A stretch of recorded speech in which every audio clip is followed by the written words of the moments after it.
Ignition sequence starts. 6, 5, 4, 3, 2, 1, 0. Liftoff. We have a liftoff.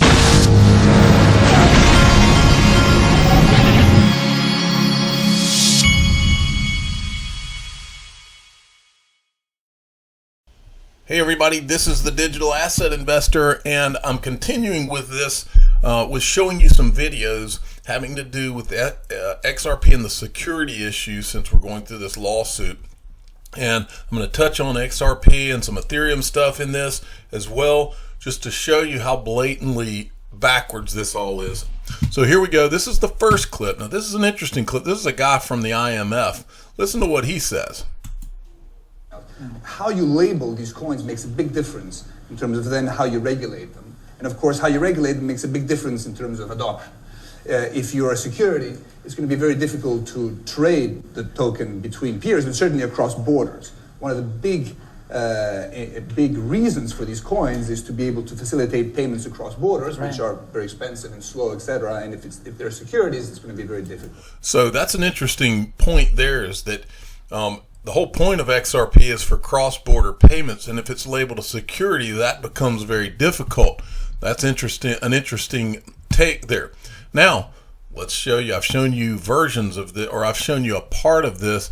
I don't know if you've heard this part. Listen, this is Vitalik Buterin himself talking about Ethereum. I just had a couple questions about the funding model that I was reading about. So one question is, where will the Bitcoin be allocated to, and how will that be managed? Okay, so And the second question is, I'll repeat it. Yes. the second question is, if a founder, let's say, leaves the project, what will happen to their vesting of Ethereum? Okay, so I'll talk a bit about the funding model. So we will have a fundraiser for 2 months starting February 1st. It will be available at funds.ethereum.org. So we will be. What you need to take from this, first of all, this video is put out by ethereum.org.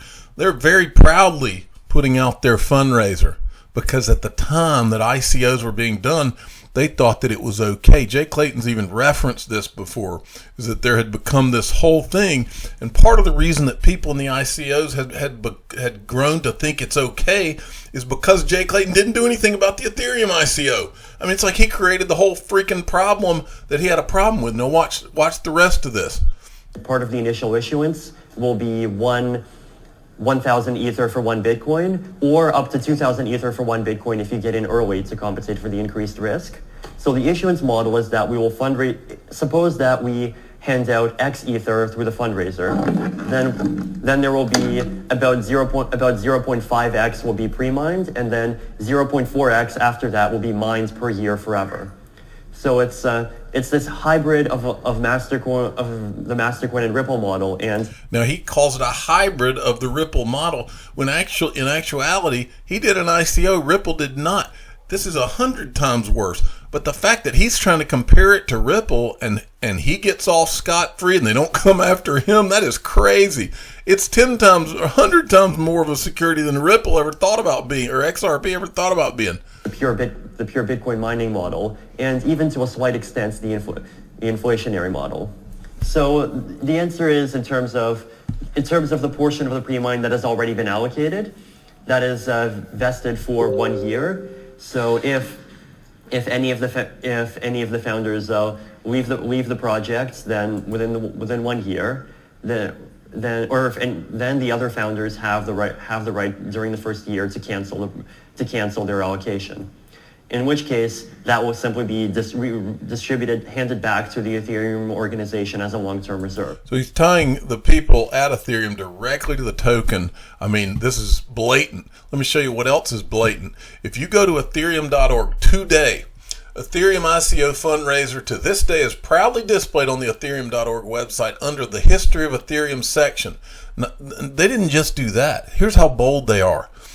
Even a link to the Wayback Machine, so you can see the sale from 2014. So they're proudly displaying the ICO on their website to this day, while Ripple undergoes a lawsuit by the SEC. Look at this, complete travesty.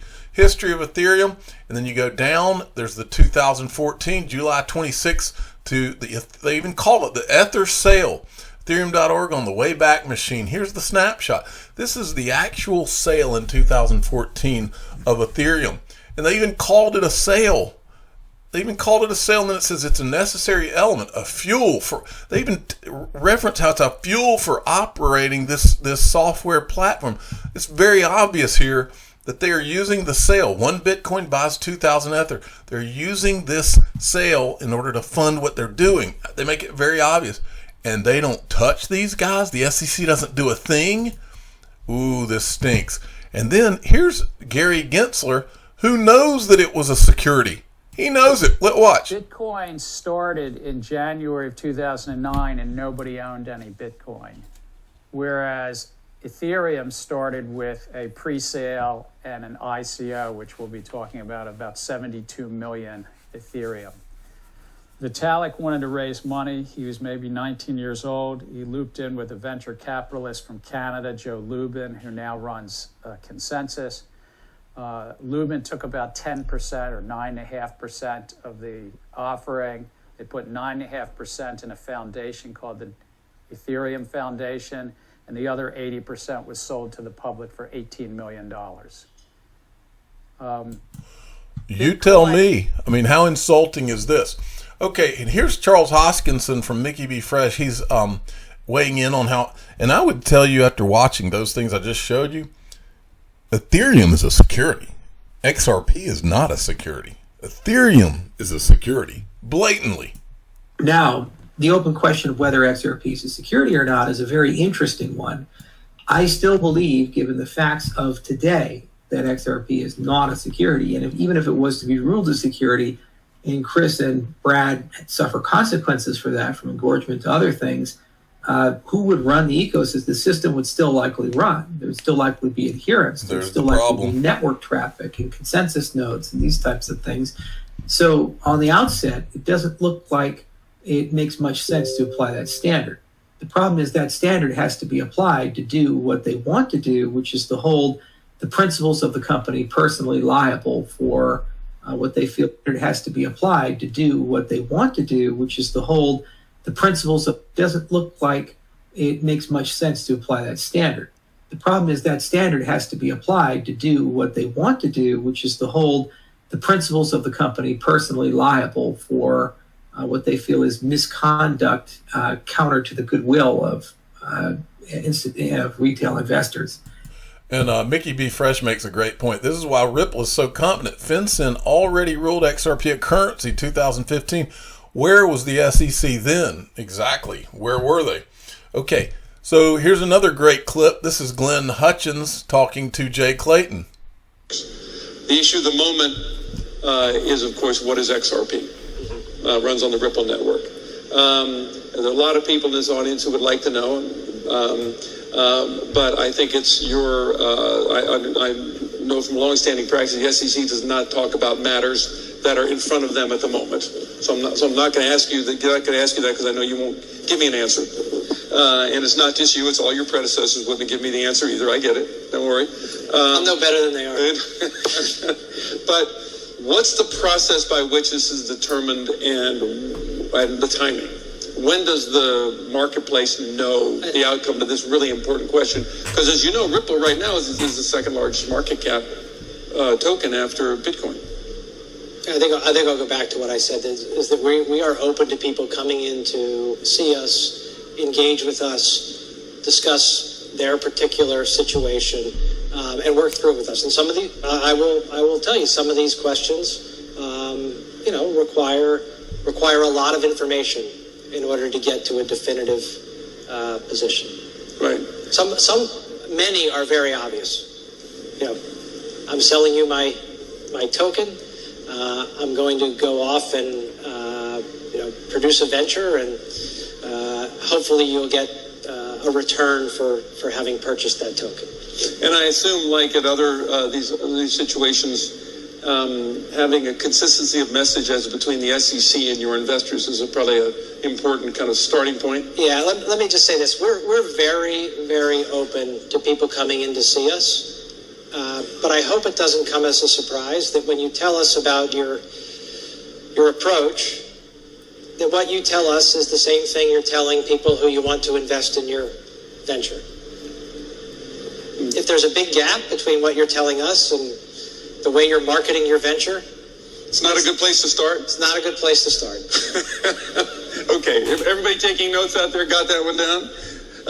But just like in a classic securities offering, get yourself a good securities lawyer, get a good accounting firm. Okay, and then I'll play you this one. This is from Brad Garlinghouse, and this is on the Ledger, which is I believe this is a Fortune magazine clip. Over Ripple right now, a group of people are saying that XRP and Ripple are sort of tied together, and that they, XRP could be considered an unregistered security. What would you say to them? Well, it's pending litigation, so I'll probably be a little bit, muted on the topic. Suffice it to say, we don't think it has merit. These are people who didn't buy XRP from us. We also don't believe XRP is a security. I think, one of the poignant arguments in my point of view is, if I went back to the office and said to the team at Ripple, hey, we're shutting down, XRP trades on 130, 140 exchanges around the world. XRP would keep trading. So you're like, wait a minute, okay, so if it's a security of what? It's not a security of Ripple. It doesn't give you the rights to dividends or ownership of Ripple, the company. We have shareholders of Ripple, right? We raised a Series A financing, a Series B financing, and we own a lot of XRP, but they're two separate things. At the same time, we've seen recently Block One had the hammer come. By the way, that's a very good question. It's at the heart of everything. If the SEC claims it's a security of what? On them from regulators. They were basically said that they were selling an unregistered security. $24 million just. It's interesting you call that a hammer. They raised $4 billion and they paid yeah, it's a light hammer. It's a light hammer. You and I have a different judgment of what a hammer is. Maybe it's a fly swatter. Hammer. Either way, so what's the difference between Block One and their token EOS versus what you guys are working on? Well, I think one really important distinction is the XRP ledger existed before Ripple, the company. You can, it's a public blockchain. You can go back and see kind of transactions 0, 1, 2, 3. You can see when Ripple was incorporated in the Secretary of State in California.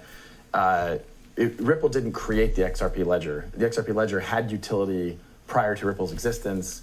Certainly we are an interested party in the success of the XRP ledger, for sure. We own a lot of XRP. But it's a little bit like saying, Exxon owns a lot of oil. That doesn't make oil a security. Exxon's clearly interested in how to, we can argue about the health of the, I'm not here to debate carbon emissions. Climate crisis, do you want to get into that? This isn't the example I wanted to choose here, but suffice it to say, Exxon cares a lot because they have a lot of exposure to in this case, commodity called oil. Right.